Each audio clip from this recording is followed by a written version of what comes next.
हुजूर ने फरमाया जो फर्ज नमाज के बाद दुआ मांगे अल्लाह उसकी कबूल कर लेता है।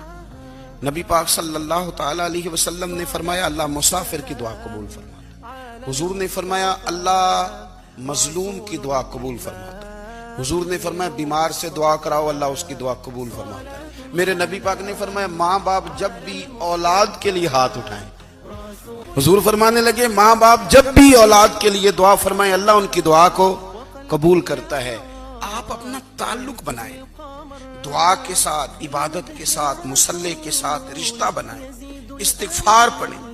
दुआ की बड़ी ताकत है। हुजूर ने फरमाया तकदीर को सिवाय दुआ के कोई चीज नहीं बदल सकती। दुआ मोमिन का हथियार है, ये काफिर के पास कोई नहीं। ये हथियार है मोमिन का। अल्लाह करे आपको समझ आए। फिर सुने, कई बार कह चुका हूं, ये हथियार है। काफिर के मुकाबले में जो तेरे पास सबसे बड़ा हथियार है वो दुआ है।